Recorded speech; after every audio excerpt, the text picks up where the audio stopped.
پوچھتے رہتے ہیں کہ آپ اہل حدیث کیوں؟ ارے میں اہل حدیث ہوا ہی نہیں تھا کبھی۔ میں نے تو دین کو جب سمجھا، جب میں نے تضاد دیکھا نا، حدیث و قرآن کا ٹکراؤ دیکھا، اور میں نے فیصلہ کر لیا اندر ہی اندر کہ میں قرآن و سنت پہ چلوں گا، صحابہ والا اسلام۔ مجھے کیا پتا تھا اہل حدیث کیا ہوتا ہے؟ ہم کو تو بچپنے سے پڑھایا گیا کہ اہل حدیث کو ساقی رسول ہوتا ہے، یہودی ہوتا ہے، رسول کو مانتا ہی نہیں، اس لیے ہم نے کبھی جھانک کے دیکھا ہی نہیں۔ کسی اہل حدیث کو دیکھتے راستہ موڑ لیتے تھے کہ سلام نہ کرنا پڑ جائے، بھیا ان کے سلام سے نکاح ٹوٹ جاتا۔ اور یہی سکھا رکھا تھا، دھوکے میں سلام کر لیا، بیوی ہاتھ سے نکل جائے گی۔ جب ہدایت ہم کو ملی، ہم نے جب سمجھا کہ قرآن و سنت پر چلنا ہی دین ہے، ہم نے چپکے سے استعفا دیا، گھر پہنچ گئے۔ تو 2 سال کے بعد میری تقریر ہو رہی تھی، کہیں پر ایک اہل حدیث نے سنا، اور اس نے مجھ سے کان میں آ کر کہا کہ حضرت، صبح میرے گھر آیا، اس نے کہا کہ آج جو آپ نے تقریر کی ہے نا، وہ بالکل میرے مولوی جیسی کی ہے۔ تب دل میں خیال آیا اس کے مولوی کو بھی آزما کے دیکھیں، اور دیکھا، اور تب پتہ چلا کہ یار ہم تو اہل حدیث ہو گئے۔ یہ اہل حدیث ہونے کے کئی سال بعد مجھے پتہ چلا کہ میں تو اہل حدیث ہو گیا، ورنہ تو ہم ڈر کے، مطلب جیسے ہوتا ہے نا کہ ہماری یہاں ایک کہاوت ہے کہ دودھ کا جلا چھاچھ کو بھی پھونک کے پیتا۔ دودھ سے کسی دن منہ جل جائے نا بلی کا، تو چھاچھ کو بھی پیے گا، تو پھونک پھونک کے پیے گا، کہیں یہ بھی نہ جلا دے۔ تو ہم تو اتنا حساس ہو گئے تھے کہ ہم تو ایک ایک چیز سوچ سمجھ کر کرتے تھے، قرآن و سنت کو دیکھتے تھے، اور ہم باقاعدہ تجربے کے لیے ان کے بیچ میں گئے۔ احمدیہ سلفیہ ایک مرتبہ گئے، صرف یہ دیکھنے کے لیے کہ یہ لوگ نماز کیسے پڑھتے ہیں۔ جو ترمذی میں پڑھایا ہوا تھا، مشکات میں جو ایک ایک آداب نماز کے، تو ان میں سے ہر آدمی کو دھیان دیتا رہا کہ ایک ایک ادا جو ان کی رسول سے مل رہی، کیونکہ سب حدیث میں پڑھا چکا تھا۔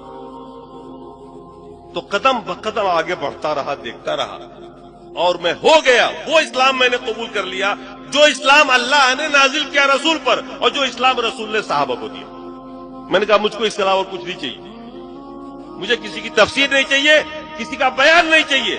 اور آج الحمدللہ میں اپنا ہر مسئلہ قرآن و سنت سے ہی حل کرتا ہوں۔ حالانکہ فقہ کا استاذ رہا، مفتی رہا، رات دن کا کام ہی وہی تھا میرا، تعویلیں کرنا، مسائل کو ادھر سے ادھر کرنا۔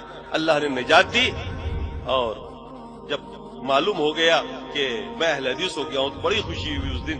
میں نے کہا دنیا میں اکیلا نہیں ہوں۔ اس سے پہلے سب سے زیادہ غم جو تھا مجھے وہ یہ تھا کہ میں اکیلا ہوں، کوئی ساتھی نہیں ہے۔ مجھے کیا پتا تھا کہ اتنی بڑی جماعت ہر جگہ پر راہ حق پہ چلنے والی جماعت ہے، نجات پانے والی جماعت ہے، قرآن و سنت پر چلنے والی جماعت ہے۔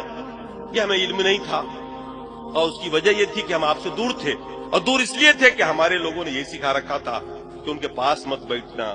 اور جب ہوئے، اللہ نے ہدایت دی، کھلے، تو پھر مصیبتوں کے پہاڑ ٹوٹے۔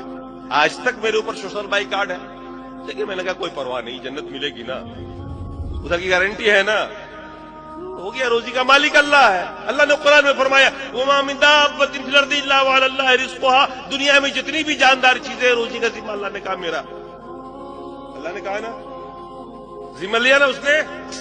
آپ کی جنت کی ذمہ داری لیے کیا؟ آپ کی جنت کی بھی لیے کیا؟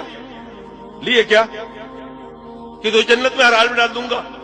نہیں نہ لیے۔ اس کی فکر کرو جس کی نہیں لی ہے، اس کی فکر کیوں کر رہے ہو جس کی نہیں رکھی؟